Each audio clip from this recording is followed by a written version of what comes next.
Lena had always hated mirrors. Ever since she was a child, she had the unsettling feeling that her reflection moved just a fraction of a second too late. Her mother told her it was just her imagination, but even as she grew older, the feeling never left. One evening, Lena moved into an old apartment in the city. It was cheap, spacious, and had an eerie charm. The only thing that bothered her was the massive antique mirror fixed to the bedroom wall. It was impossible to remove, as if it were part of the structure itself. She tried to ignore it, covering it with a sheet, but every night she felt compelled to peek beneath.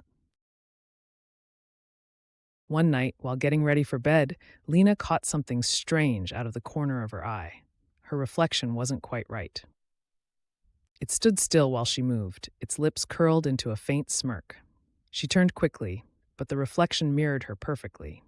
Shaking her head, she blamed exhaustion and went to bed. Over the next few days, things got worse. The reflection started to lag again, its movements becoming increasingly out of sync. One night, as she brushed her hair, she deliberately made a sudden movement. Her reflection hesitated, then followed, but with a crooked, eerie grin. Her stomach knotted with fear. Determined to prove herself wrong, Lena recorded herself in front of the mirror. When she played back the video, her blood ran cold. At one point, her reflection didn't move at all. It just stood there, staring at her with hollow, dark eyes. That night, she dreamed of being trapped behind glass, screaming, pounding against the surface, while another version of herself grinned on the other side. She woke up gasping, drenched in sweat.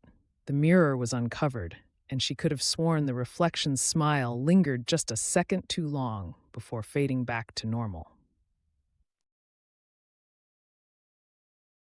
Panicked, she called her best friend Ethan, who agreed to come over. When he arrived, Lena dragged him to the mirror, explaining everything. And then in the video, my reflection just stops moving. It just stares. He laughed nervously, but agreed to watch while she moved. Everything seemed normal. See, it's fine. You're just tired. Maybe you just need sleep. Lena nodded hesitantly, though deep inside, she knew something was wrong. That night, she woke up to a soft tapping. It was coming from the mirror. She stared in horror as her reflection lifted a hand and knocked on the glass. 3 slow, deliberate taps. Lena scrambled backward, her breath hitching. The reflection grinned. Then, without Lena moving an inch, it raised a hand and pressed its palm against the glass. Lena screamed and threw a lamp at the mirror.